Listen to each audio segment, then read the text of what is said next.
Someone you love is going to die, and when they do, you will already know, without ever being taught, exactly what to do. You will not simply walk away, you will wash them, cover them, gather around them in the dark, put something in the ground beside them, something they can take with them. Every piece of that is older than farming, older than writing, older than the words you are hearing right now. It is one of the oldest things about being human. So what did prehistoric humans do when someone died?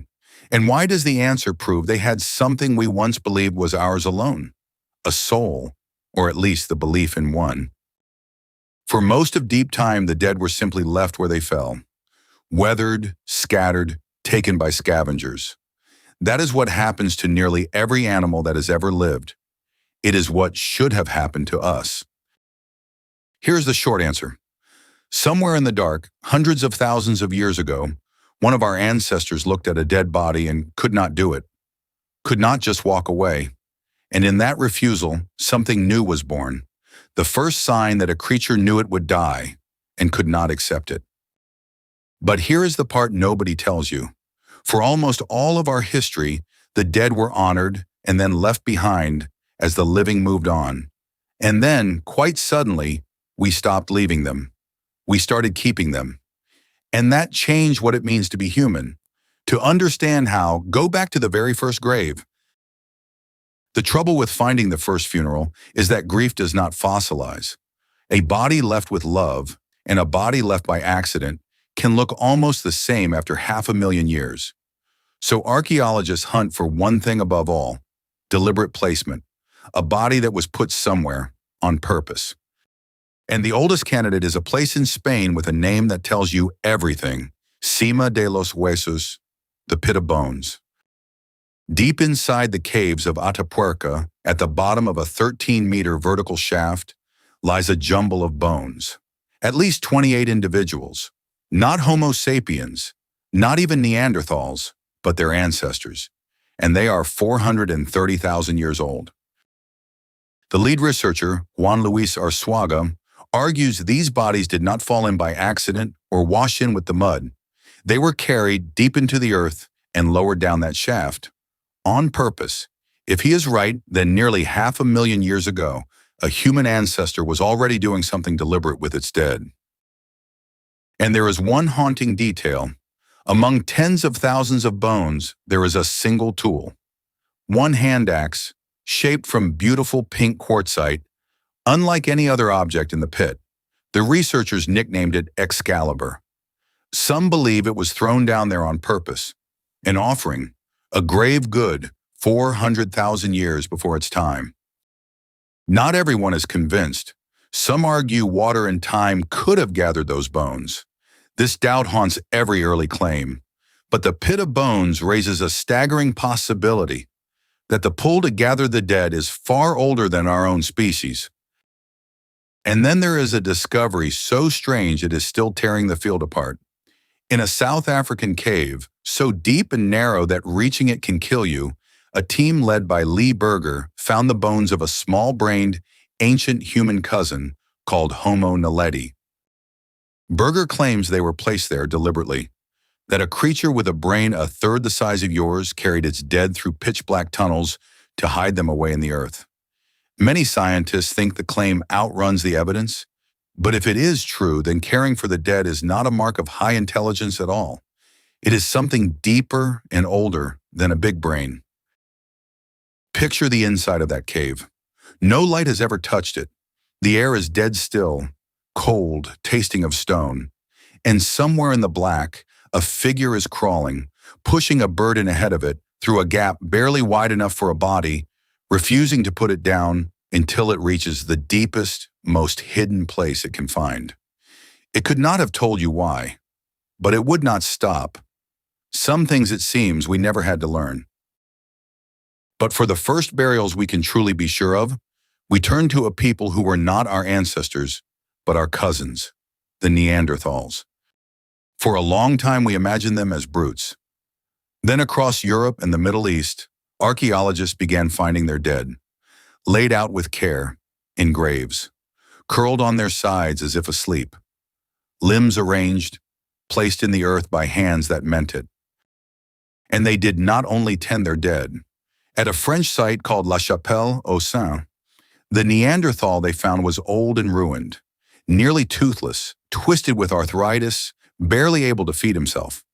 Yet he had lived that way for years, which means others fed him, carried him, kept him alive long past the point where he was any use. A people who will not abandon the helpless living are a people who will not abandon the dead. The most famous of their graves lies in a cave called Shanidar in the mountains of Iraqi Kurdistan. There, the archaeologist Ralph Solecki found a Neanderthal man, and in the soil around him, dense clumps of ancient pollen. So Solecki drew a breathtaking conclusion. This man had been laid to rest on a bed of flowers. The flower burial, it became, a Neanderthal funeral 60,000 years ago, with blooms gathered from the hillside and scattered over the body of someone loved. Today, that flower story is fiercely argued. The pollen may have been carried in by burrowing rodents or by bees nesting in the cave. The flowers may be a beautiful mistake. But something survived the argument. When a Cambridge team led by Emma Pomeroy returned to Shanidar recently, they found more bodies, clustered together, deliberately placed across generations. Whatever the truth about the flowers, the Neanderthals of Shanidar came back again and again to lay their dead in the same sacred ground. And burial was never the only answer. Some peoples did the opposite. They left the dead exposed on high places for the birds and the weather to strip the bones clean. Others kept those bones, a skull set on a ledge, a jaw worn as a pendant. There was no single right way, but almost everywhere there was a way, a ritual, a refusal to treat a person as meat. And then came us, Homo sapiens. And with us, the dead were not simply buried, they were sent. Our own oldest burials reach back perhaps 100,000 years, at caves like Kafse, in what is now Israel. Bodies laid out with care, stained with ochre, some with offerings set beside them. From the very beginning, our species did not just dispose of the dead, we prepared them for something. Because our ancestors began doing something no accident can explain. They placed things in the grave, tools, ornaments, food, and above all, red ochre, a rusty pigment, ground and sprinkled over the body until the very bones were stained the color of blood and of life. Think about what a grave good truly means. You do not give a possession to something that no longer exists. You give it to someone who is going somewhere and will need it when they arrive. Every tool laid in a grave is a quiet, staggering sentence. We do not believe this is the end.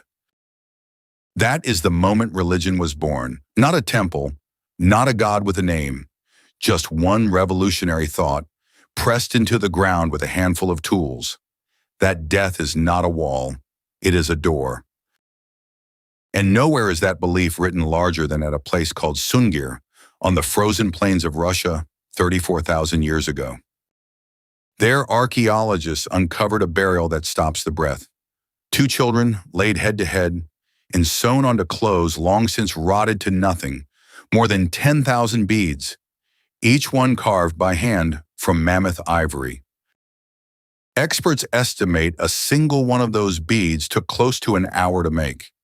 10,000 beads means years of labor by many hands, sewn onto 2 children and buried in the frozen ground, never to be seen again. That is not waste, that is grief made visible. A whole community pouring years of its work into the dark, to send 2 of its children into the next world dressed as royalty. Whatever they believed waited on the other side. They believed it with everything they had. Picture the burial itself, a pit cut into ground frozen hard as iron. The whole band gathered in the cold, their breath rising like smoke. The 2 small bodies lowered down, glittering head to foot with 10,000 points of ivory in the low winter sun. Someone scatters the red ochre. Someone, perhaps, begins to sing. And then the earth goes back, and the ivory goes dark forever, and the people turn again to the business of staying alive. But they have said the thing they came to say. You are not gone. You are only ahead of us. The archaeologist Paul Pettitt, who has spent his life studying these first graves, calls this the slow dawn of a new kind of mind. A mind that could hold the idea of a person who was no longer there, that could imagine an elsewhere, that could grieve. And grief is the strangest part of all. No other animal builds a grave.